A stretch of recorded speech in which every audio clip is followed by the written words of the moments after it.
Alhamdulillahi Rabbil Alamin Alladzi khalaqal mauta wal hayata liyabluwakum ayyukum ahsanu amala wa huwal azizul ghafur.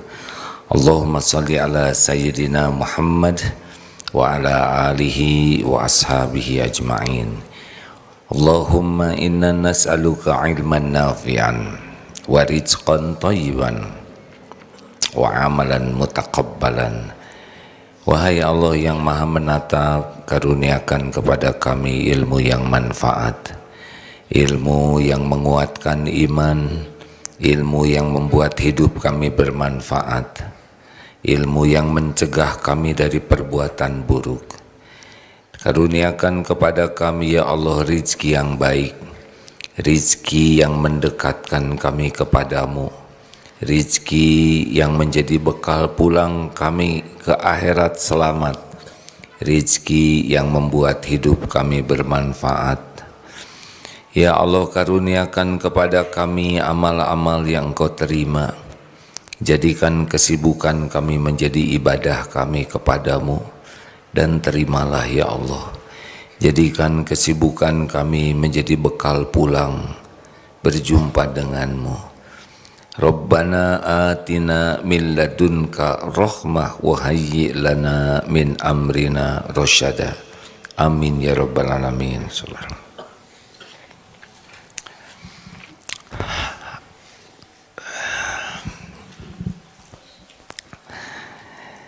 Tidak ada kejadian kebetulan, tidak ada kejadian sia-sia.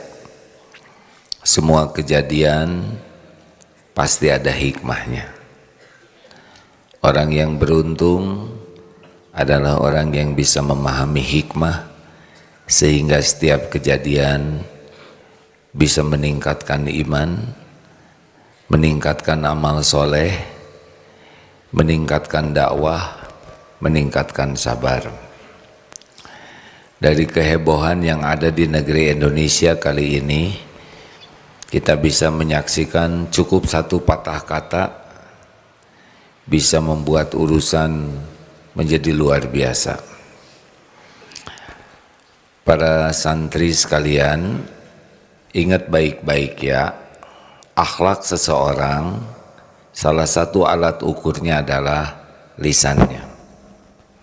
Jadi kalau kita bicara, kita sedang memperlihatkan kualitas akhlak kita, kualitas iman, kualitas kebersihan hati. Dari perkataan terukur kualitas seseorang. Ini pelajaran yang lalu tapi diulang karena santri baru perlu memahaminya. Kalau kita ngobrol, kita bicara, ada 4 tingkatan yang nampak. Pertama,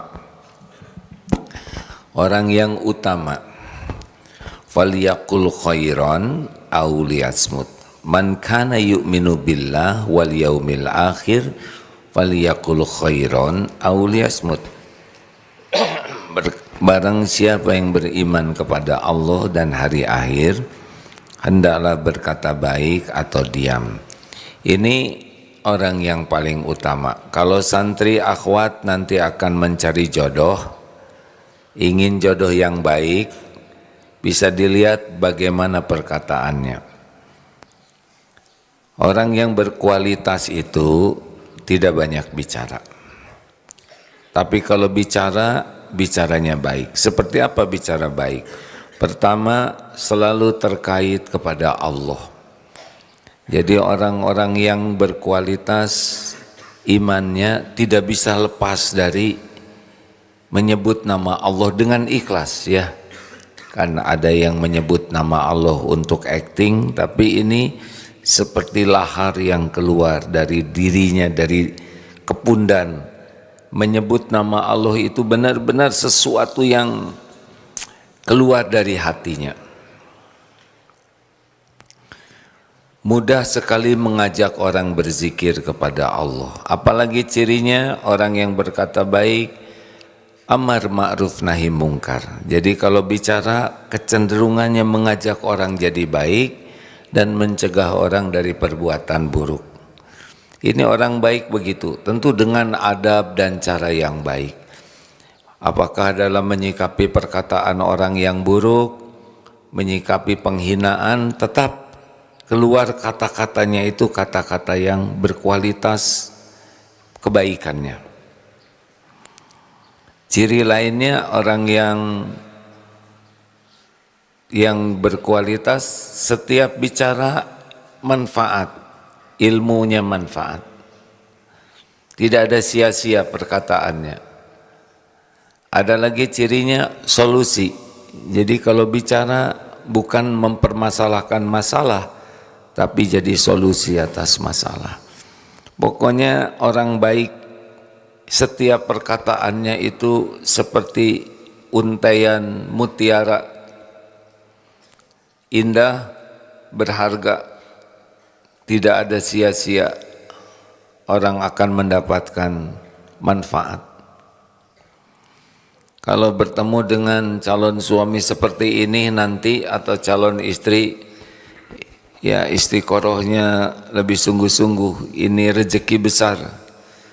Karena kualitas hati seseorang nampak dari ucapannya. 2, orang yang di bawah itu, yang biasa-biasa. Apa cirinya? Orang yang biasa-biasa, cirinya kalau bicara tidak jauh dari menceritakan peristiwa, kejadian-kejadian. Apa yang dia lihat, dia dengar, cenderung diceritakan. Segala ditanyakan, segala dikomentari.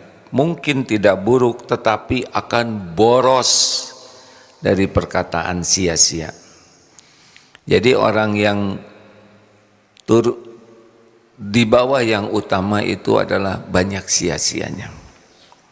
Cerita, lihat sesuatu dia cerita, tapi belum tentu jadi zikir, belum tentu jadi hikmah, belum tentu ngajak orang jadi baik, belum tentu ada pelajaran yang diambil, tapi cerita saja. Lihat ini cerita, dengar itu cerita, baca ini cerita, tapi tidak ada nilai yang bisa diambil, hanya buang-buang kata, buang-buang waktu, dan tidak jarang kita mendengarnya juga akan jadi ikut terbuang waktu kita, pikiran, perasaan. Yang seperti ini sebaiknya kita secukupnya aja berkawan dengan yang banyak bicara, karena boros waktu, sayang, dan perkataan orang akan mempengaruhi pikiran dan perasaan kita. Yang ketiga adalah orang yang rendahan.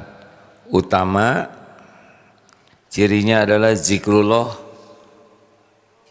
ilmu yang manfaat, hikmah yang menggugah, solusi. Ciri yang kedua orang biasa, yaitu sibuk menceritakan peristiwa, keadaan, tapi tidak menggunakan hikmah sehingga hanya boros waktu saja. Ada yang lebih rendah dari itu, namanya orang yang rendahan. Siapa orang yang rendahan? Bicaranya itu cenderung negatif. Ini orang rendahan, mungkin pangkatnya tinggi, mungkin gelarnya panjang, mungkin jabatannya tinggi, mungkin populer, mungkin dikenal banyak orang. Tetapi ciri khas orang yang rendahan itu cenderung negatif kata-katanya. Jadi celetak-celetuknya tuh negatif. Mudah sekali celetak-celetuk. Ada sesuatu, bicara saja. Seperti tidak ada remnya mulutnya ini. Tidak sempat berpikir. Ada celetuk, celetak, bunyi saja. dia lihat sesuatu keluar kata-kata. Ini ciri-ciri orang yang kurang berkualitas karena dia, maaf ya, tidak mikir. Orang berkualitas itu berpikir dulu sebelum bicara. Orang yang kurang berkualitas bicara dulu dan tidak mikir. Orang berkualitas kalau mau berbicara dia berpikir niatnya apa, isinya bisa dipertanggungjawabkan benar atau tidak, dan apa dampaknya. Nah, orang yang rendahan ini sama sekali tidak berpikir niat, tidak berpikir isinya benar atau tidak, dan tidak berpikir dampaknya seperti apa. Orang rendahan banyak bunyi mulutnya tuh. Mungkin bajunya bagus, mungkin mobilnya bagus, rumahnya bagus, penampilannya bagus, mungkin juga aksesorisnya bagus, tapi celetak-celetuk sekenanya, komentar-komentar, komentarnya cenderung negatif.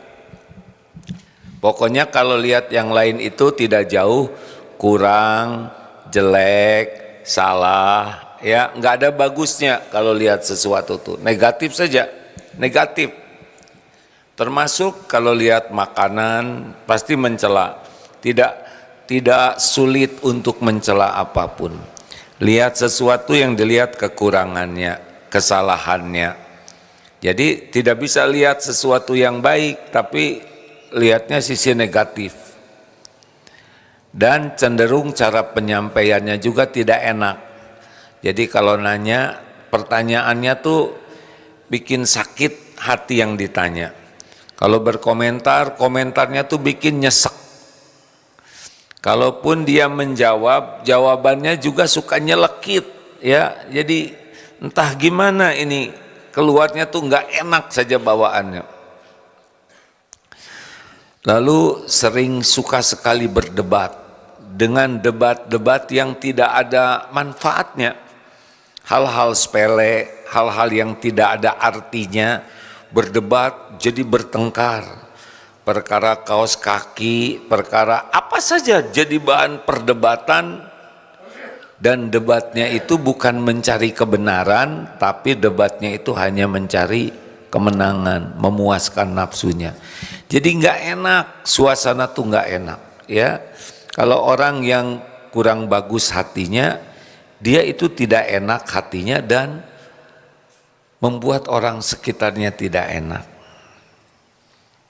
Tidak jauh ya, mengeluh, mencela, ngerasulo, menghina, mencemooh, meremehkan.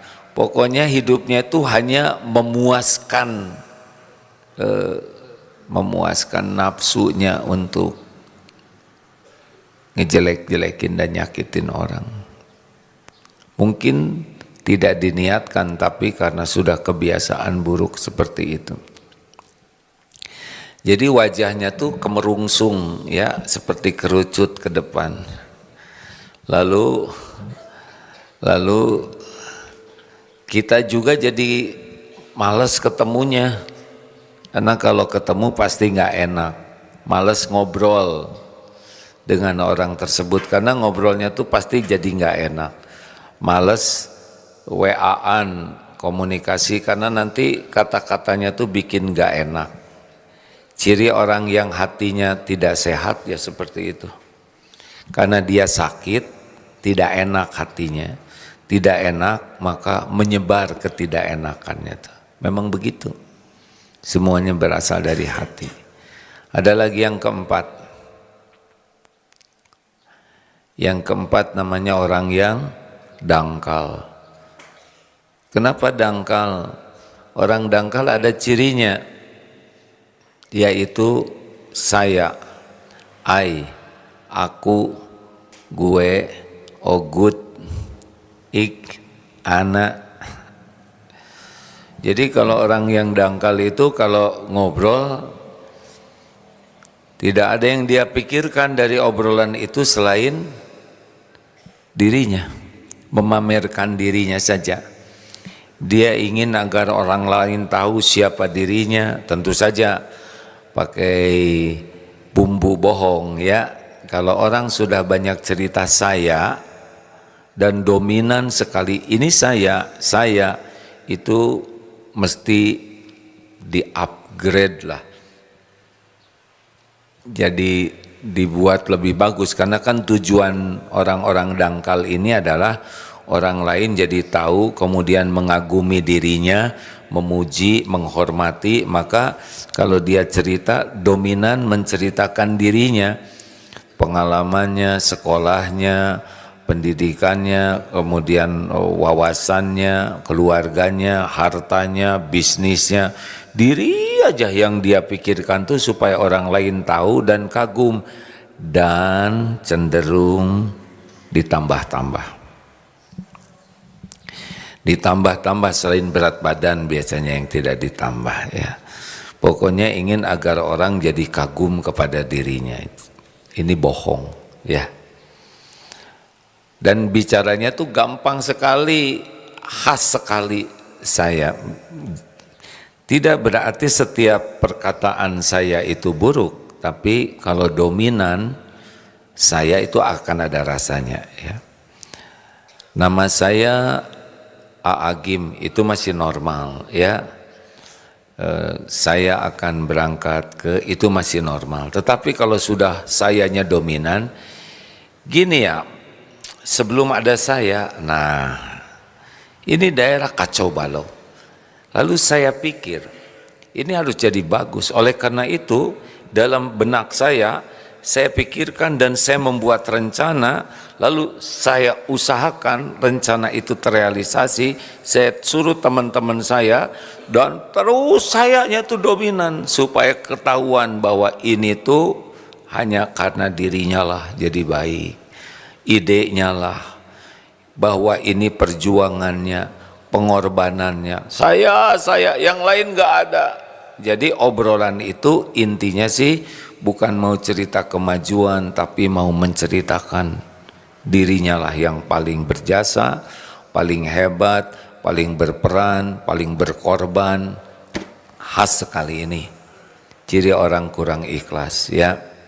Dan biasanya kalau orang orientasinya saya itu cenderung dia tidak menyelesaikan masalah apapun, karena dia hanya mau tampil saja. Itulah sebabnya orang-orang hati-hati ya, tidak semuanya salah. Hati-hati ini kepada siapapun. Ini hati-hati ini bukan berarti buruk, tapi hati-hati kepada yang terlalu banyak postingan tentang dirinya, segala saja diri ya, sibuk agar orang lain tahu dirinya baik, dirinya berjasa, dirinya pintar, dirinya sudah hebat. Itu maaf ya, agak susah jadi orang ikhlas. Kita tidak boleh menilai orang lain ya, tapi aslinya memang begitu. Kalau kita lihat para ulama yang ikhlas tuh banyak menyembunyikan amalnya. Nah, kalau teman-teman para pemirsa ini punya kebiasaan posting tentang diri, hati-hati, karena kecenderungannya yang ditampilkan yang baik-baik saja agar orang lain kagum. Di rumah misalkan pasti ditampilkannya yang lagi rapi, lagi berantakan tidak ya kan? Lagi mesra ngangkat anak, tidak ditayangkan waktu ngejewer dan nyeblok anaknya. Dengan suami istri pegang-pegangan ya, tidak ditayangkan waktu begini-begininya. Ramah, punten ya, saya mohon maaf ini ya, kalau orang sudah kecenderungan ingin dinilai orang baik, pintar, berjasa, terus berusaha memposting dirinya baik, dirinya hebat, dirinya solusi. Punten ya, kalau tidak hati-hati dekat dengan sifat munafik. karena nanti beda yang asli dengan yang tersembunyi. Memang begitu. Kalau orang-orang ikhlas justru banyak menyembunyikan, tetapi kebaikannya itu nyata, tidak harus diketahui orang. Allahumma salli ala sayyidina Muhammad wa ashghili adh-dhalimin bidh-dhalimin. Allahumma salli ala sayyidina Muhammad wa ashghili adh-dhalimin bidh-dhalimin.